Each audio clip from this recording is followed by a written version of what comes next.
knowing, Yeah. I guess. All right. Not to be a downer, but I'm still struggling with that myself quite a bit. I still Google ggplot help constantly every time I'm making plots because I forget. Like you said, there's just so many things that you can do with ggplot that I forget how to name something, right? Like, oh, how do I change the shape of the text in here? I know that there's a command for that, but I just forget what it is. Um, Most people I know who use Google ggplot are still googling stuff constantly, also, so don't like feel bad about that.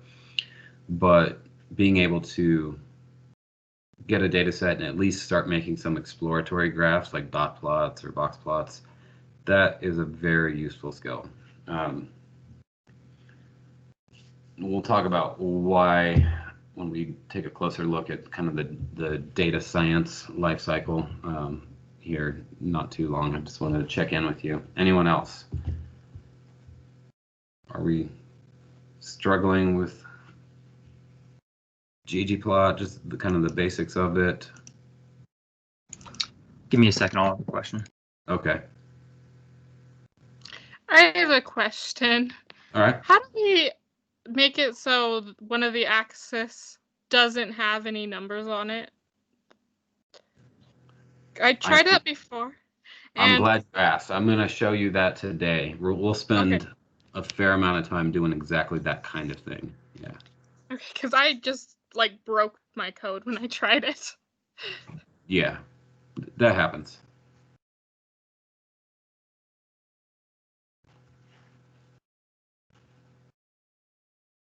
All right. Well, Dalton said he's going to have a question in a second. While we're waiting, I'm going to bring up our website, share my screen. Okay. So, by the end of this week, I expect assignments 5 and 6 to be done. Okay. And I'd like to see your ugly plots. So, Sunday night, midnight, or whatever, Monday morning at midnight. Stroke of Monday morning, whatever, however you want to say that, is when I'll be pulling assignments 5 and 6 in your ugly plot. So definitely look through how not to make a chart. Look through these examples of bad data visualizations. Look at the rules of what makes a good plot, and then use the skills we cover today to break all these rules. Okay. So today we're going to be still working in ggplot because visualization is one of the cornerstones of analyzing any data set. So we're going to be practicing how to customize our plots, add themes, remove the numbers from an axis, make fonts bold or italic, change colors, all that kind of stuff, just to make our plots more visually informative. Okay. There's this idea in data visualization of conveying the most amount of information with the least amount of ink. Okay, and so that's the idea that our plots should be as simple as possible and still informative. Okay, so choose box plots over bar charts. Never use a pie chart ever for any purpose. They're a total waste. Show your data rather than aggregating it. So plotting your points or like a violin plot is actually more useful than a box plot because you can actually see the underlying data. So principles like that, we're going to cover those today. And then we're going to look at a couple extending packages for ggplot that kind of make things a little nicer to work with. All right. Okay, so my question was, when you're doing a facet of a plot and you have the tilde, right? And you can put something on the left and something on the right. And that's for rows and columns, right? If you leave the column, well, essentially what I'm asking is, if you leave one of those sides blank, what does it do? Well, The typical workflow for using a facet leaves the left side blank. Right, so in the facets we've seen so far, we say facet wrap, parentheses, and then the tilde, meaning as a function of, and then we give it a column name. That just makes a facet for each value it finds in that column. So it'll divide up your data into those groups, like with iris, right, that you could do it by species. Let me show you, Control-Shift-N.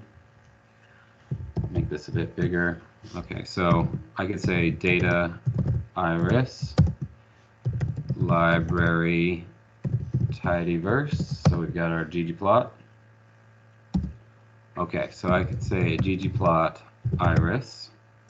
My aesthetics, I'm gonna give it an x-axis aesthetic, sepal length, a y of sepal width. And then I can say geom point, and why not a geom smooth as well. We'll just do the defaults there. All right, so there is our plot. If I wanted to facet, I would just say plus facet wrap as a function of species, like so. You see how it's gone into the species column, found all the unique values in there. There were just 3. And it basically built a separate plot for each one of those values. So it's going to subset, build a plot, subset, build a plot, so forth. So in this sense, the most common use of facet wrap or facet grid or anything like that is an empty left side and 1, maybe 2 column names on the right side. Yeah, so does that answer?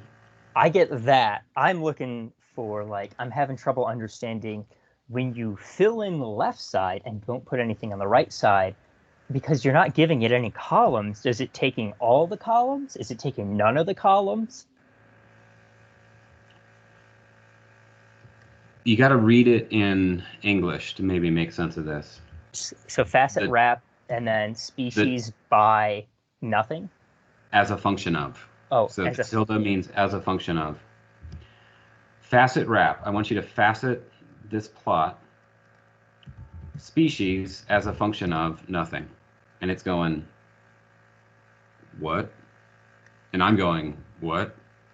That doesn't make any sense. But this, facet wrap, as a function of species. Okay. So you're faceting based on species. If I leave out the tilde, it's saying, what are you talking about? I was expecting a formula for my facet. So I could do petal length as a function of species in there. This is gonna be a real fun. How many is it gonna pop out? A bunch. Oh, it's gonna pop out every single petal length. Oh. Every single petal length it found. Okay, and see what it's done here. This is a bad example, but a petal length of 1 for Setosa. There's only one. It gave us a plot. There was 1 point there. Petal length of 1.7 for Setosa. It looks like there were 3. Okay. It's kind of useful, if not really to print, but just to see. Yeah, maybe just to see, but I'll show you another function that will show it to you more easily. Table. Table iris, iris petal length, comma, iris species. So in table format, it's showing you, here's the petal length it found. Here's how many were found in Setosa, versicolor, and virginica. 100. Can we make like a plot that's a table, like essentially an Excel plot on the right side that's just a square that looks like that, but nicer? Is Yeah. that okay? Yeah, we can. Remind me, and I'll come back to it All right. because it's another new geom we'd have to learn. But basically, we've got ourselves, in essence, kind of a data frame here. It's actually stored as a matrix, but we could then use this and plot from that. And so we could plot one of these on the X, one of these on the Y, and like color it by the number that were found. So basically like a heat map. Okay. Yeah. All right, so we will come back to that. Okay. So that's why typically, most of the time, we're just going to be looking at like one thing to facet by. Otherwise, our plot's going to get out of control really fast. Okay. So you should be at a point where this code for this plot makes sense to you and is easy for you to read and write. Okay. These are the types of plots that we start making when we first get our data. We get it loaded in. We've done some cleaning stuff, which we haven't covered yet because we're just working with clean data. But the data is ready to plot and build models on and do some statistical tests. So the first thing we do is start looking at it. And this is how we help develop our hypotheses. Okay, so this is essentially a hypothesis I could ask about our data set. Okay, I could say it looks like sepal length has a stronger effect on sepal width in the Setosa species than in the other two. And that's a hypothesis, and we can design a statistical test to actually answer that for us. But we don't have that hypothesis if we didn't visualize the data first.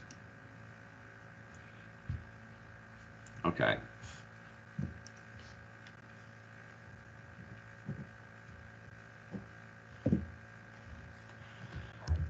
So I'm going to take out the facet for now. Okay. So we just got this real simple plot here. Maybe I'll add some color to the smooth lines. So inside an aesthetic, I'll say color equals species. So all our points are still going to be black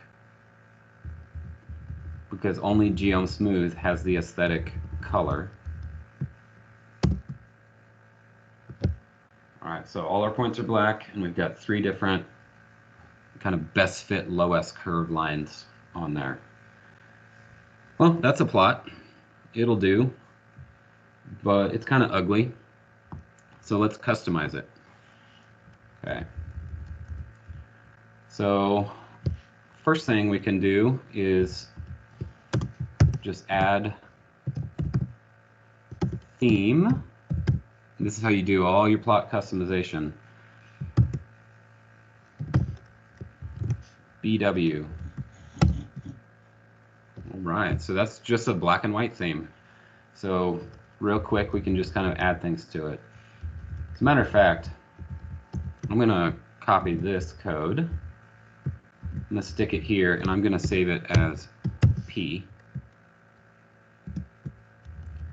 So I've got my plot.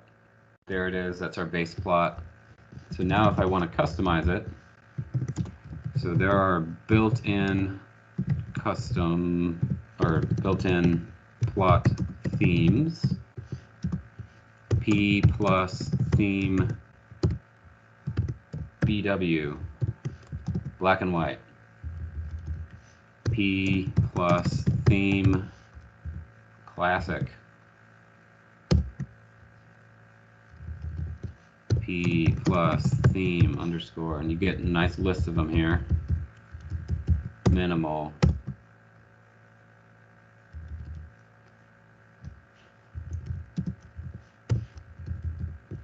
P plus theme. Void. All right. So we just add to our plot a little theme underscore, and there are a number of built-in themes that are more or less better than kind of the default. The default's got that like gray background. I don't know if you're a big fan. I'm not a big fan of the gray background. I'm not going to count you off for using it or anything. One of my favorites is probably Theme Minimal. It's just got a nice clean look. It's easy to read. They've removed the axis lines on the X and Y. Classic puts heavy emphasis on those. It's still pretty good, and it removes the grid lines. Okay. None of these are bad necessarily. Theme Void, you lose all your information, but if you're trying to create a picture or something, it can be kind of useful. All right, questions on the built-in themes or how to use them?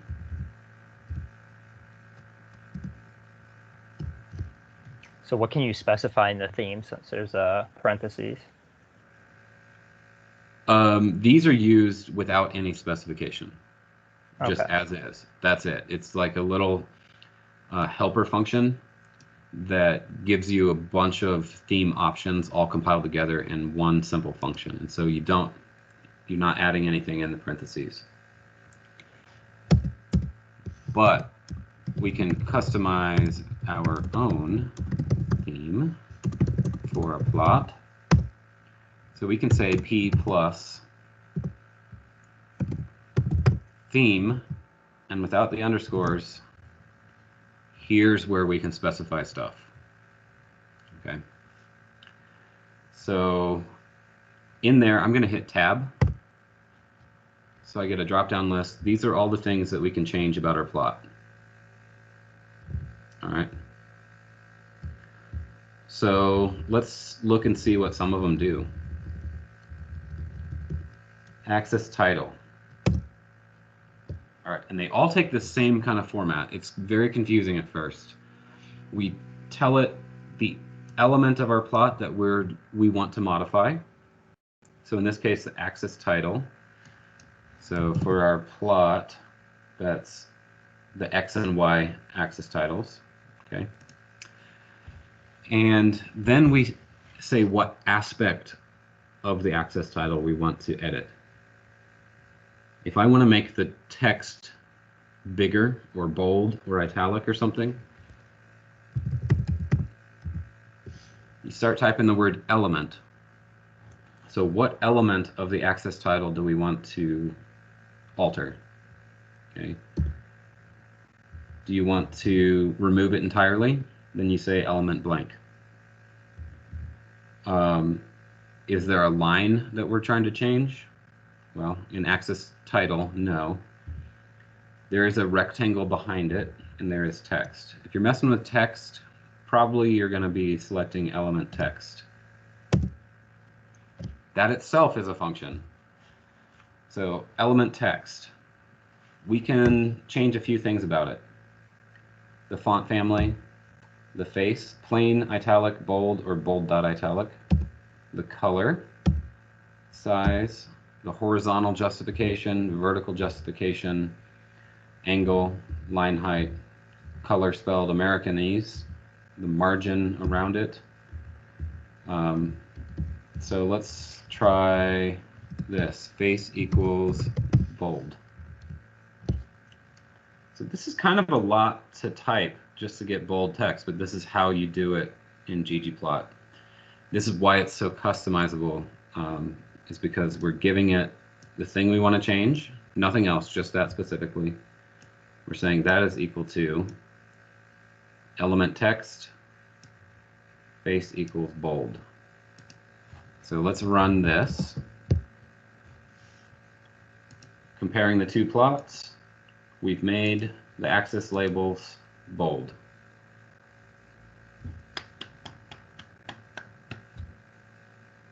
I'm excited. Are you excited? No? We are. You are very excited. I knew it. All right. Within the same theme, we can do anything. All right. So I'm going to put a comma here and hit enter. All right. So this parentheses, close parentheses here, is associated with the open parentheses of theme. All right. So I'm changing the axis title. I'm making it bold for both X and Y. Axis dot title. I can do it just for the X or just for the Y. So element text face equals italic.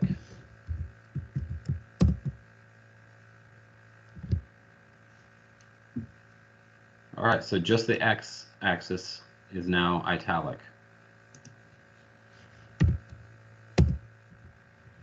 What else can we change?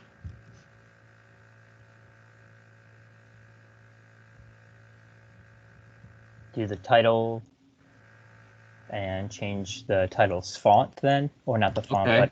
but yeah, the font. All right, so actually I'm gonna go back up and add some more labels. So yeah, so we can put in, first I'm gonna do that facet wrap as a function of species, and then add some labels. Title equals another iris plot. Okay, so I reassign that to P. We look at it. So there's our plot. So now, if I come down here, I can say, okay, so we made bold on the X and Y, and we changed sepal length to italic. I come down, I can say plot title equals, what do we want to change about the title? Let's change the font style to, Okay. I don't know, like Arial. So element text family equals Arial. Let's see if that works. Great. Okay. Let's also change the size to 16 points. No, 26. Screw it. And then make the color steel blue. All right. Color equals steel blue.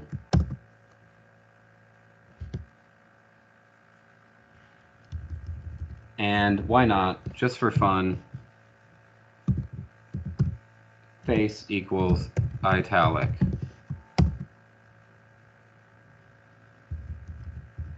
Okay, comma. Now, I don't like the gray kind of hatch mark area, and I don't like the gray behind Setosa, Versicolor, and Virginica. Is that your theme? We can set that within our theme for sure. Okay. That's just the default for ggplot. So then you would do theme minimal. We can do it manually also. Okay. So what theme minimal is doing is what we're about to do here. All right, so we can say panel grid element line. So we've looked at the grid and we're saying now the lines in the grid, the element line of the panel grid, we could say color equals red. Oh, that's way better, isn't it? No, I hate it.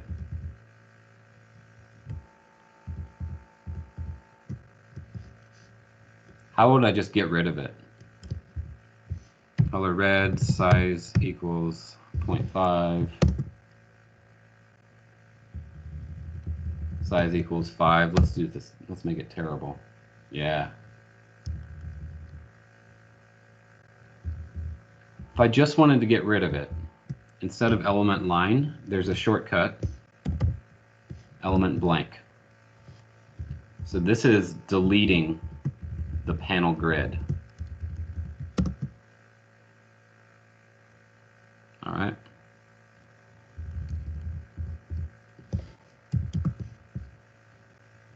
Panel background, element. Okay, if I was going to change something about the background, which one of these element selections should I go for? A rectangle, right? Yeah, it is. It's a rectangle. So element rect. Okay, we can change the fill, the color surrounding it, size of it. So let's say fill equals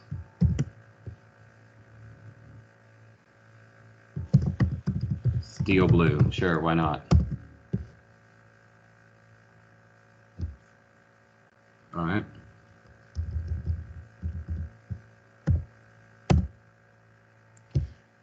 Now, the text up here, Setosa, versicolor, virginica, those are actually species identifiers, so they need to be italic, and I don't like the gray background. So the way you change those is strip. So strip text. If I want to change the text aspect and make it italic, I say face equals italic. There we go. Strip background. That's another rectangle.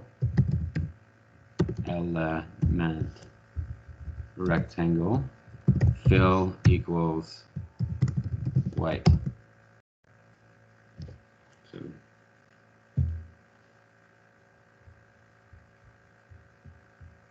you see how we're kind of building on this plot?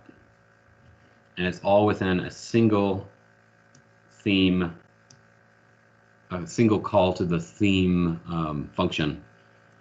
All right, so there's our close parentheses. I'll bring it down here to make it a little more clear. All right, these are the things we changed about our plot. Question. Yes. So for line 29 for panel background, you filled it with steel blue. What's the difference between filling it with steel blue and just saying element rectangle color steel blue? Okay.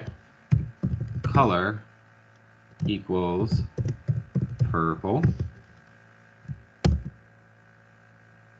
It's the color of the box surrounding it. Yeah. Okay.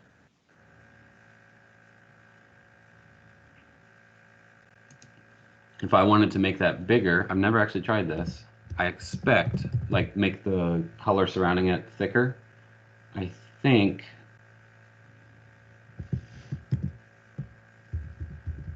where was I? Oh yeah. It would go panel background equals element line size equals 4. I think. Find out. Nope. Panel background matched by multiple actual arguments. So it doesn't want me to have panel background twice. So I'll get rid of that. Did you just put size equals 4 within the parentheses with fill and That's color? the rectangle. I think I need to say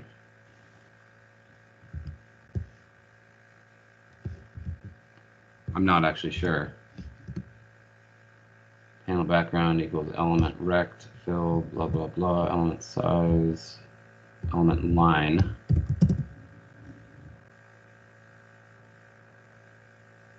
And that did something.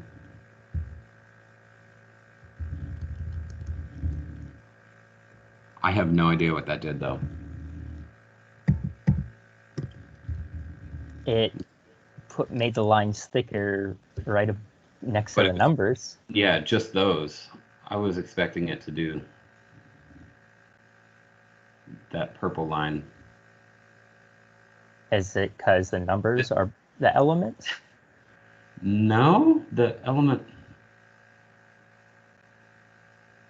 Man, this really beats me. This is where I go off on like a Google binge for 20 minutes to figure it out and wind up wasting half my day trying to do something I don't actually want to do. So I'm going to leave it there for now. Otherwise, this entire class would be me Googling and trying to figure this out. All right, which comes in handy later when we start getting more complex stuff. But for right now, there's really no reason to make the plot like that. Okay. I believe Emily asked, how would I get rid of the numbers? Is that right? Like just on... Yeah, just get rid of one axis just completely. Okay. You don't see it. Axis text X. So we've done axis title X, and that's the sepal.length down here. The axis text are actually the numbers. I would just say element blank. Like so. And it still has those little tick marks, so I could say axis ticks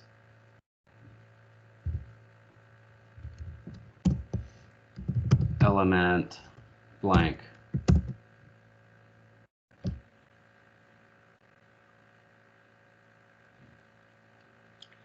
All right, what about our legend? I want Setosa, versicolor, and virginica to be italic there. What should I do?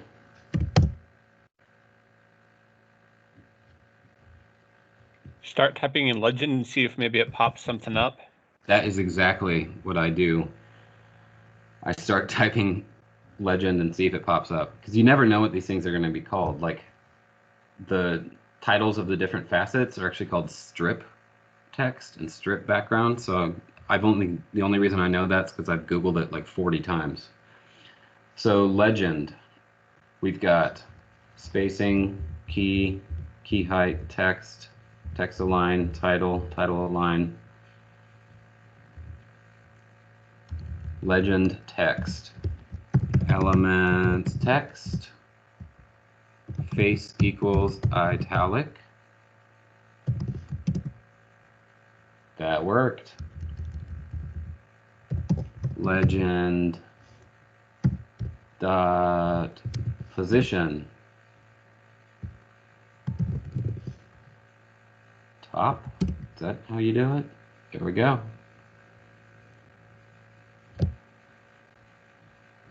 So how would you change the fit lines colors? You do that in the actual aesthetics. So we're inheriting that from our plot named P. So I'd have to go up here and change that. So what colors do you want them to be? Let's do the first one white, the second one yellow, and the third one red. All right. So ggplot has a lot of scales built in, like color scales. And so you start typing scale when you're creating your plot, okay? Anything that you've assigned to an aesthetic in your plot can be here in scale. So alpha, color, color discrete. So it gives us a few different ways of selecting colors. We're talking manual. So scale, color, manual. We could make it all grayscale. We could make it a gradient using discrete color palettes built in, all this kind of stuff. But we want manual, so scale, color, manual. Values equals, and then I need to make a list of 3 colors that I want. And so I go to Google, color picker. All right. You said one of them was white. I believe that's FFFFF. Yep. I'm going to copy that. Go back to ggplot here and put that in. What was the second one you wanted? A yellow. All right, there's my hex code for that. Copy it. Go back. And then the third color. Red. There's my hex for that. So you can't just do the standard red or blues that are already in what You could, Tidyverse? but this is how you get it really custom. Okay. You could just say white, blue, red, white, yellow, red in these quotes right here. Because what we've done is we've taken our whole plot that we made, and then we're going to change the color aesthetic. And we're going to manually set them. The values are going to be these three. So if I look at that,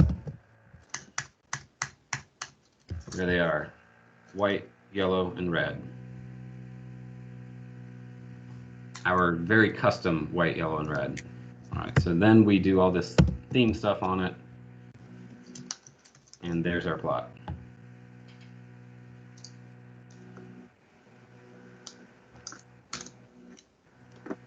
Okay. Questions about the syntax for either setting colors manually or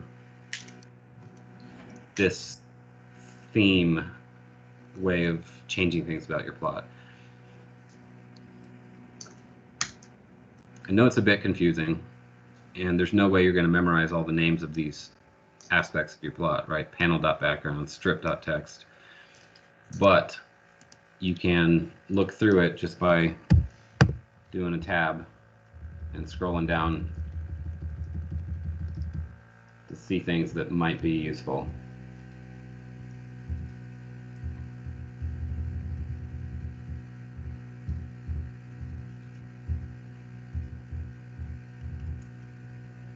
Plot margin. Sure. What's that do? Any guesses? I honestly don't know.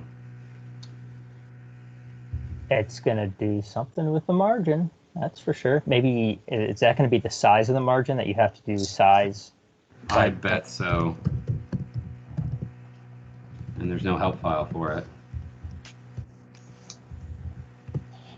Okay. So let's see. Margin around entire plot, unit with sizes of the top, right, bottom, and left margins. So Okay. the top 4. So it's going to want 4 values, 5, 5, 5, 5. Must be a unit vector of length 4. I swear that's what I gave it. Maybe it needs a unit like inches somewhere. Yeah. This function creates a unit object.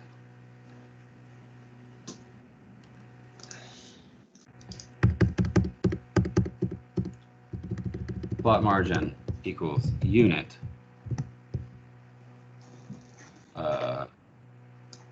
Concatenate 4, 4, 4, 4. Units, character. Let's try in for inches.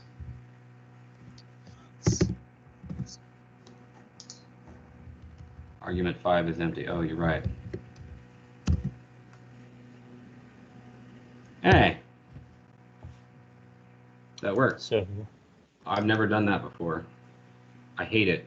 what did it do, though? It Like, gave us 4 inches of space around the entire plot. On well, what each about all the side. stuff in the middle? It got compressed. Oh, compressed to nothing, essentially. Yeah. So maybe if I changed these to 1, it'll be easier to see.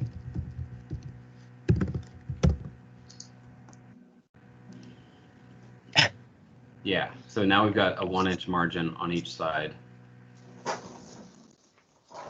Put in no we margin. change Yeah. a couple of these to 0.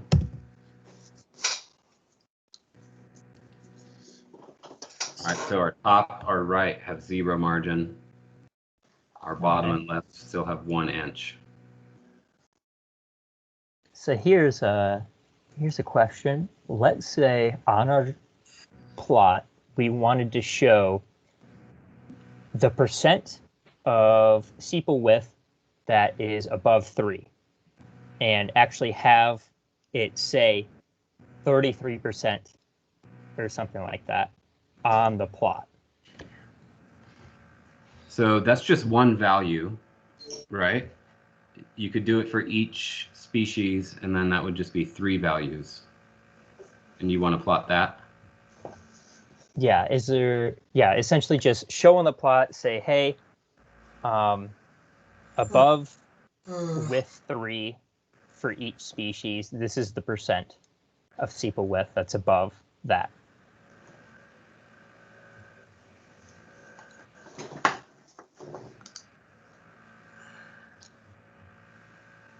On this same plot or a separate plot just showing that?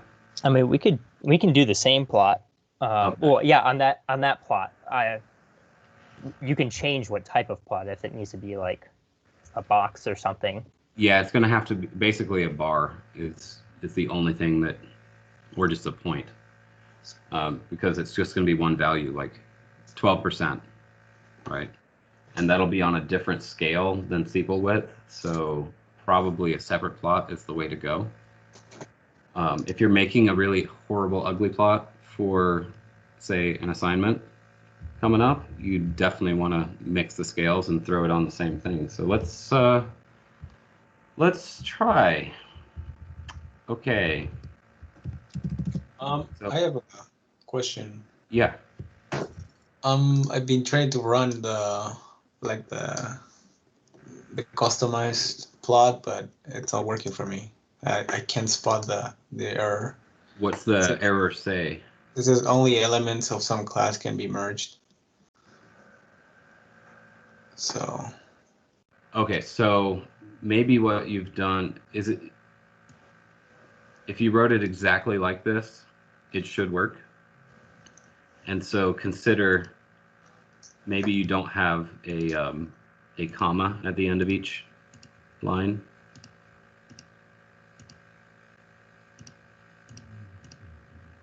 Be my first guess for you. This has gotten kind of out of control, all the stuff we've done to this plot. It'll be tough to keep track of those commas. The only one I don't need a comma for is my last one.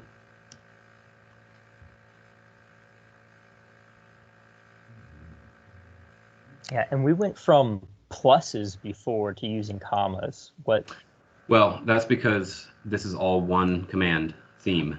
Oh, all right, yeah. Yeah, see, if I put my cursor to the right of this closing parentheses, it highlights the associated parentheses. So this could all be on one line. It would just be impossible to read.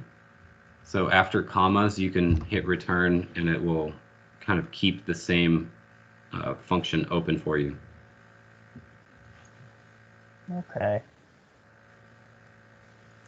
So all we've done is add a single theme to our plot. With a bunch of specifications. It's just a really complicated theme with a lot of specifications. Mm-hmm. We can do things. Could I see the color scale manual really quick? Yeah. So that was okay. Mm-hmm. And the trick for adding manual colors is that you have to give it enough values for all the different things it'll find in there. If you don't, it'll say you provided a vector of length 4, but there are 28 different colors. Yeah. Okay. Cool, thanks. Mm-hmm. Is there a way of just saying, hey, I want first one white, second one black, and the other 37 blue? Without actually manually going in and saying blue, blue, blue, blue, blue. Yeah. So I'm going to do that right now. The first one wants to be white, and I want all the rest, the next 37, to be yellow. I can repeat yellow Okay. 37 times. So if I just highlight this concatenate portion, you'll see that it's FFFF, and then the rest all the way to number 38 are that yellow color.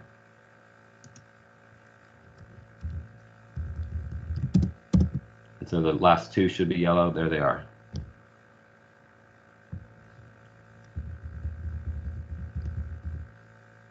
Making everything the same color and still having a nice little like legend trying to show you differences. That is grade A bad plotting. It's wonderful. I'm going to keep it since we've got a nice ugly plot we're building here. Strip. Oh, I already have strip text. So face equals italic, angle equals 180. They're upside down. So you can rotate any text you want. This is kind of helpful if you have categories on the x-axis that are long words and they're kind of running into each other. You can angle them.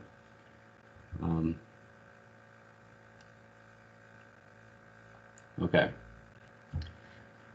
Well, let's expand a little bit. You've seen how to customize your plot, and we've used it for evil, obviously. We've made a really ugly, horrible plot here. Most of the time, doing something like theme BW or theme minimal gives you a pretty nice looking plot as long as your colors are set up well and everything. But sometimes you really do need to customize stuff. Like if you have species names, those have to be italic, right? That's proper for species names. The default size of the axis text is pretty small, and so you may want to make that bold and bigger so people can more easily read it. And so most plots aren't going to have a theme with this many arguments to it. It'll just be a few things like making the axis text bigger or angling some text so it's easier to read or making things italic, that kind of stuff. But that's how you do it. So could you make all of your points a JPEG like that one guy did? I am so glad you asked. I'm about to show you that exact thing. Okay. For this, let's just go back to, oh, that was a capital P. Our little old P plot right there. All right. Now, you know what? Let's do an empty cars. Data, empty cars. Because there's fewer points, it won't be as confusing. ggplot, empty cars. All right, what are my aesthetics? X equals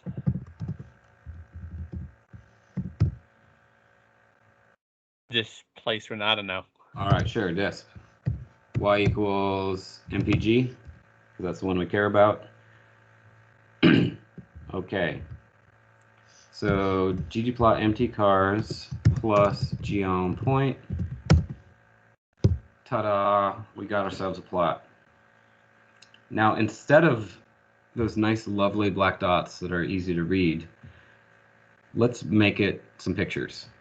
For this, you need, what is the name of the package? GG image, that's it.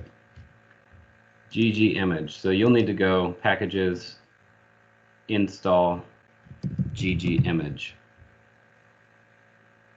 It's actually a fairly small package. It should be pretty quick for you to install.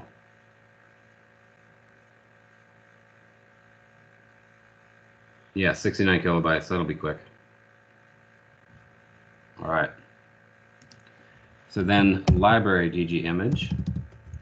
And this gives us a couple new functions. It gives us geom image, and it gives us GG background. which will come in handy here in a second. All right. So the way this works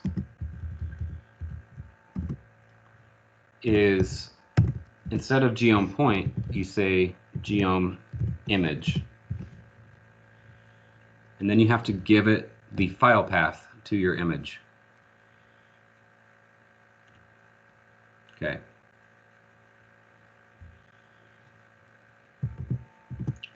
So what's the file path to an image? You know what? I just realized I'm not in an R project. So data course is on.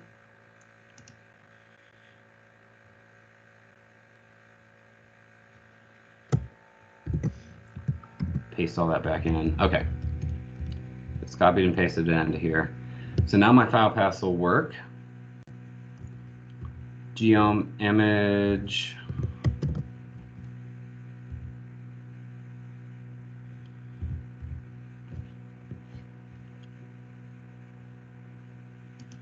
Let's find one.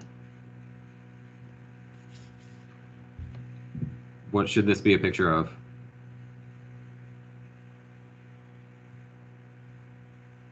I'm gonna go with a hamburger unless anyone says otherwise. Little cars. Itty bitty Okay. cars. Little car. All right, these aren't gonna be great images because there's a lot going on. So I'm gonna go to Tools. Wait, I'm gonna click on Images, Little car, Tools. Okay, so we can say Type, Clip Art. We can also say Color, Transparent, that's for your background. All right, so now we've got some transparent images of little cars. Yeah, I like this one. So save image as, data course is on, little car, .png, great. So we've got our image. The file path to the image is data, images, little car.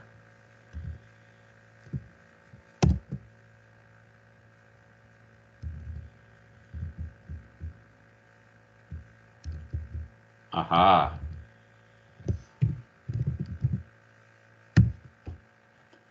That didn't quite work. It said mapping must be created by aesthetic. So for the image, it wants that to be in an aesthetic, which means that we need a column in our data frame that has paths to images in it, meaning that we could feed this several images. Okay. How long is our data frame? How many rows does it have? Rows or columns? Rows. Isn't it 150? Wait, no, we're not in Iris anymore. Empty cars. 32. 32.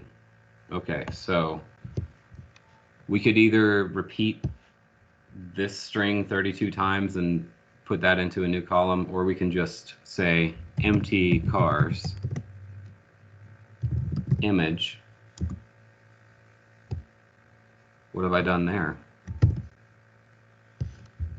Created a new column called Yeah. images. And I'm gonna fill it with that string. And so empty cars $image, it's gonna be just a bunch of those over and over and over. So a path to the image that I wanted. Okay, so then in my aesthetic here, I've got X, Y, and I need to have an image aesthetic. And the column is actually named image. Okay, so then I get rid of this, geom image.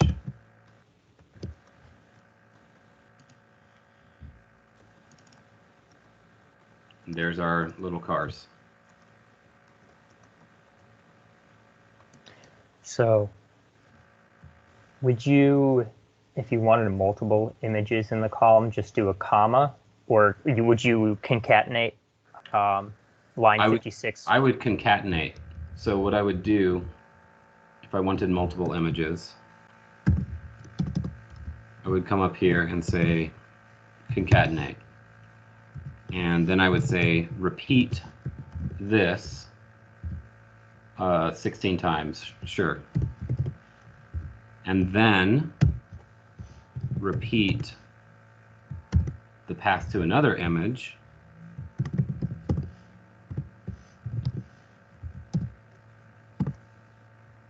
We've got Kermit there. Repeat that 16 times. And so you see in that vector, we've got 16 of little car and then 16 to Kermit. I would just take that and stick it right here. So now empty car's image has 16 of each. And you would have to do that for, if you wanted 5 images or 1 per species for iris or something like that, you'd have to know how many there were basically and stick them in or programmatically figure it out. But if I click on empty cars now, I've got miles per gallon, cylinders, all that good stuff. And then over at the end, a new column called image, little car and Kermit. And so now if I do empty cars image,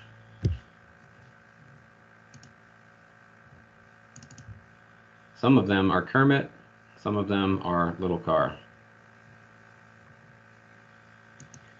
Is doing stuff like this how somebody initially created the data set, where they said, hey, this species needs to repeat for the first 50 for the iris data set, and then they said, okay, I want to make the next ones repeat for the next 50 need to be this? That's a good question. That's the experimental design.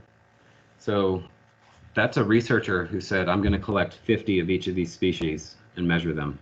And so that's actually a real data set. And so you do want your experimental design to follow reasonable practices, thinking ahead, like I'm going to have to analyze this, right? If I have just one observation of Setosa, am I going to be able to compare Setosa with Versicolor? No. So how many do I need? Well, you can do a power analysis, which we'll learn about later. And what statistics am I going to be using? So that kind of informs your sample size. So the iris data set is actually real collected data.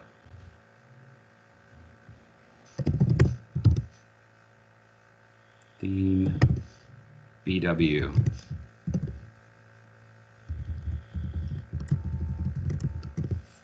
Theme void.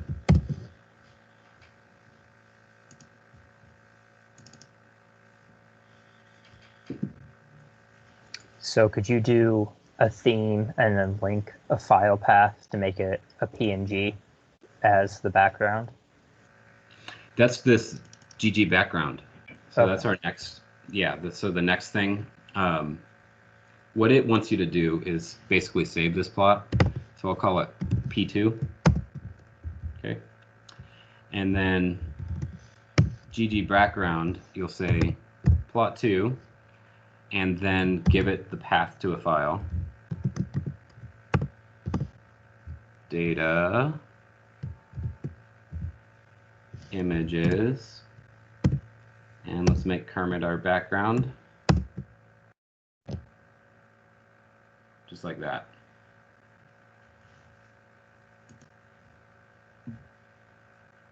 Beautiful, right?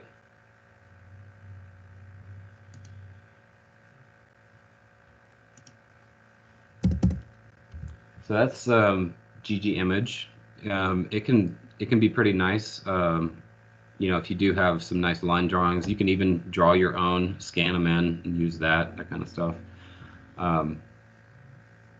But keep in mind that it's fun, but maybe not the best choice for a truly good figure where you're wanting simplicity and you're wanting to show some patterns about reality. So maybe it's not the best, but man, it's fun. I love it. You could load up just a specific shade of black that you like, or would it just be easier just to use the hexadecimal for that? Yeah, hexadecimal for that.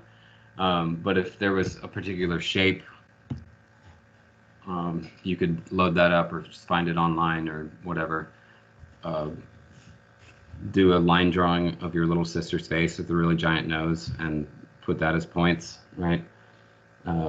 Whatever you want to do. Just showing you that this is almost infinitely customizable, how you do your plots. Now, I don't want to get into this necessarily, but we can also animate stuff. Okay, so the reason I don't want to get into it is because you're probably going to have some trouble getting the GG Animate package loaded. More than 15 minutes worth of trouble. Not impossible. But GG Animate is another package, so we can make a little plot. There's our standard iris, and we can make an animation and just tell it to transition through states based on species. It takes a second. It's rendering a little GIF for you that you can also save as a GIF.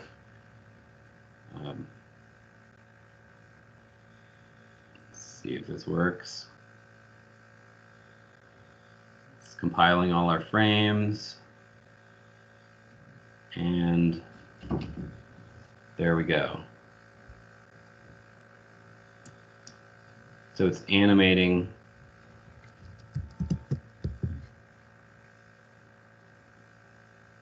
This can actually be quite useful in a report if you're animating things like over time, especially. Here's the website. I will paste it into our chat.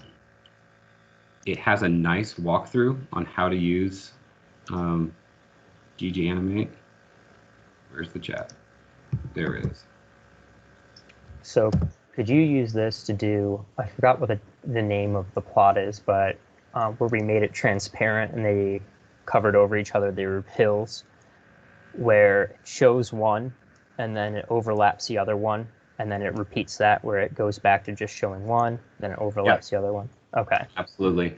And the walkthrough will basically show you how to do that. And there's plenty of like online tutorials for GG Animate. It used to be easier to use than it is now, but it's a lot more customizable now. And so you can kind of see how points move over time. So that's useful. Okay.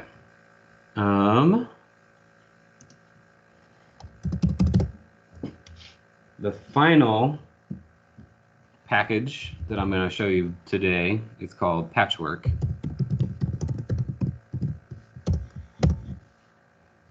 So if you don't have it installed, install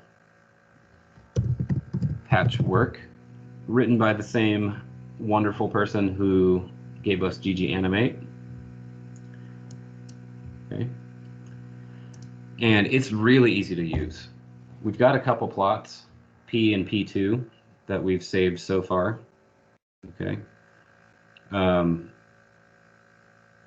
Wait, P was our nice ugly one.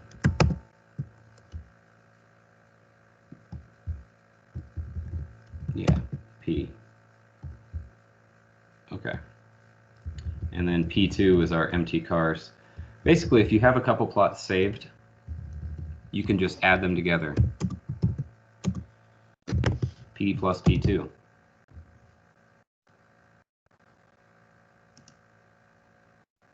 It sticks plots together in a patchwork. Okay, so there's our plot 1, P. Here's plot 2, our little theme void. Okay, P divided by P2 is P over P2. And so P will be on top, P2 will be on the bottom. Okay. We can even basically just put this together like we're forming an equation. What do you think, in quotes, P over P2 plus P will give us?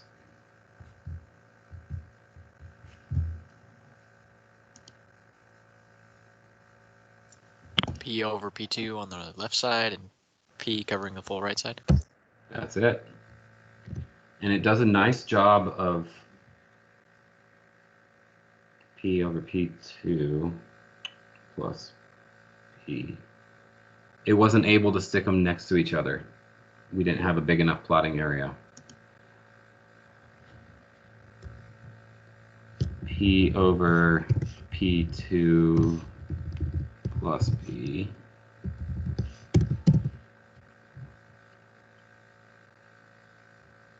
Okay, so there's our first plot, and then here's the second one, stuck them together.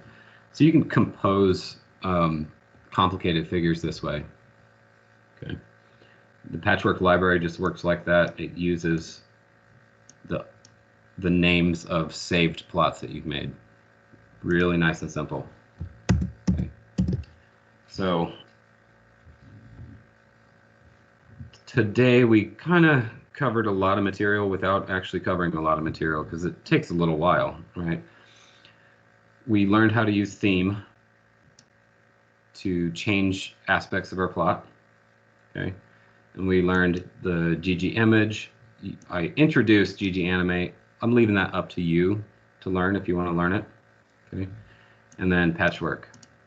With those, you should have a pretty powerful tool set that you're working with, able to build and manipulate plots and really customize them, make them super ugly, okay?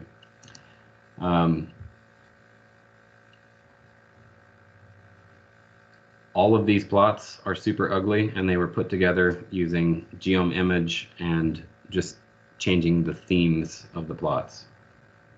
Okay, so keep that in mind. I'm going to show you before we leave today some other data sets that are built in. So if you just type in data, so this way not everybody is making ugly plots based on iris and empty cars. There's all kinds of stuff in here. Band instruments, band members of the Beatles and Rolling Stones, Star Wars, storms, billboards. You can just scroll through. These are all built in to R or to the packages we've loaded. Okay, so let's see. Data Star Wars. Names Star Wars. Name, height, mass, hair color, skin color, home world, gender, species, sex, birth year, starships. Interesting.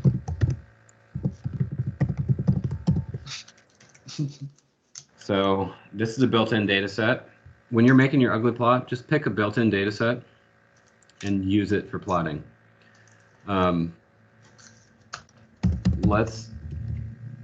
We got 5-10 minutes left. I'm just gonna start plotting from Star Wars.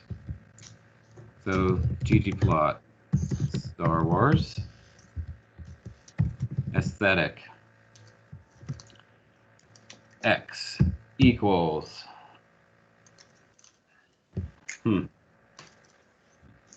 species, y equals height, color equals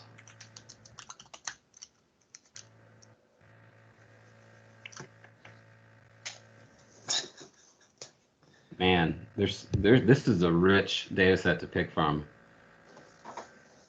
Color equals, yeah, eye color. Why not? Plus geom point. So first look at our data set here. Oh yeah, okay. Gonna be like that. So there's a bunch of different eye colors and a bunch of different species, and you can see how their names are all bleeding into each other. I don't love it. So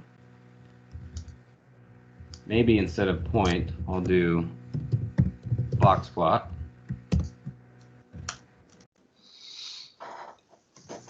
Okay.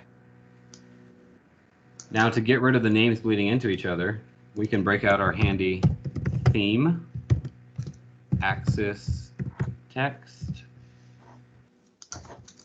X, element text, angle equals 60, horizontal justification equals 1. That's on a scale of 0 to 1. And you can see what it did there. It gave it an angle, and it lined them all up.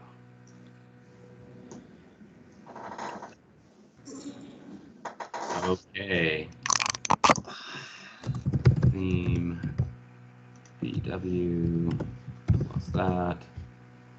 So got rid of the ugly gray background. There you have it. That's a plot, I guess. Okay. So this is kind of the process of exploring a data set. Look at the names that you've got in there, get a feel for the values, and then basically just start plotting it to see what you can find. So we're just exploring. We could then rearrange these species to go from highest to lowest, but that's going to come starting Wednesday when we talk about the dplyr verbs: arrange, mutate, sort, filter, all that good stuff. Okay, so pick yourself a data set, start making an ugly plot, customize all those theme options, and try to break the rules of sound figure design. Okay. So don't make it color blind friendly. Make your axis labels wrong. Font sizes, those should be illegible. You can even save this with a resolution of like 50 dots per inch and make it really impossible to read. That's great. Move your legend around, turn the text upside down, whatever it is. This is a way for you to practice using those themes and get a feel for kind of what they're doing. Take a look at this link here. This is Intro to Data Science, just one of the chapters, Data Visualization Principles, and it really goes over why we don't use pie charts and why bar charts maybe aren't great. It kind of walks you through what bad graphs look like and how to fix them. Okay. And beautifully, it actually gives you the code for it too, so you can kind of like see how to rearrange things. Okay. You will see some stuff on this site that's confusing, like this little shape, but we're going to cover that Wednesday, so don't get too afraid. All right. Questions about plotting? We're real close to actually doing data science here. I wanted to teach you the plotting stuff first because looking at our data is really important. Also, it's fun and it gives you some tools to kind of like get in there and explore stuff before we get to doing modeling and statistics. Those don't make any sense unless you can plot it correctly. We're at 2:15, but if you have a couple minutes,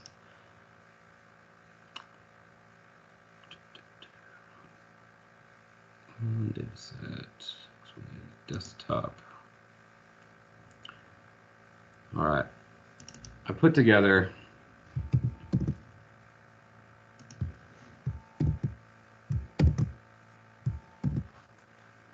kind of an example of what I'm talking about here, using tidyverse and patchwork. Okay.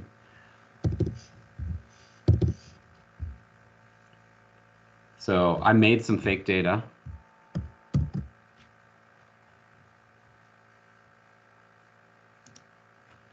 And I'm plotting it. Oh yeah. I made it using not in our project, so that's cool.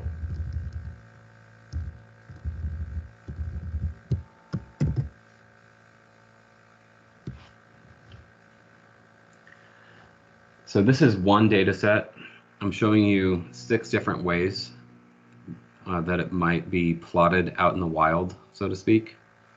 I will post this whole file up on our channel. So it'll be in our class live stream files. I'm just gonna upload it now.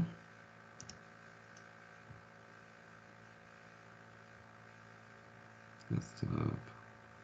It's called one dataset 6 ways.r. All right, so it's up there now. Come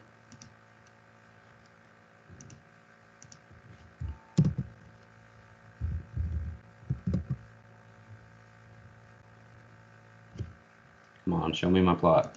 Okay. So this is the same data set shown 6 different ways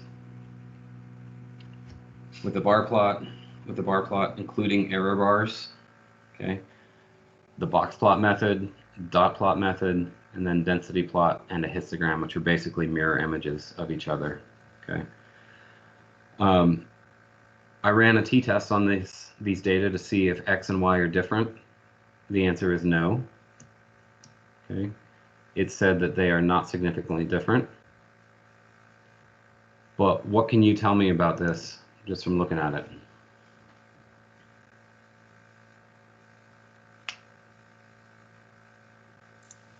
The histogram and density plot definitely have the most information on them. Yeah, absolutely. So I picked random data from very different distributions. Okay. X and Y, they are very different from each other. Your standard t-test is not going to pick that up. A bar plot sure as hell isn't going to pick it up. Those are a waste of time. Add the error bars and you can start seeing, oh, maybe there's a difference between these groups. Box plot, there's a bit more information. With the dot plot, there's a bit more. And then density plot and histogram actually show you what's happening with your data. Okay, so there are better or worse ways to visualize data.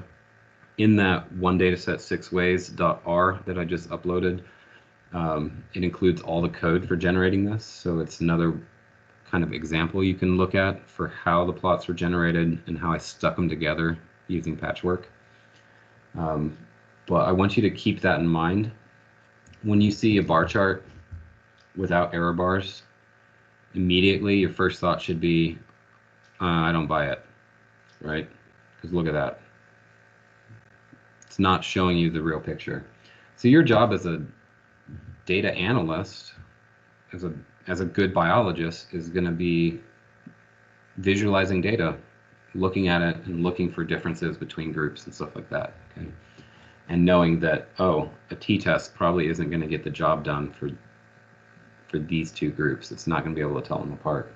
Okay, because I did pick data that had the same mean. All right. So they all had a mean of 100.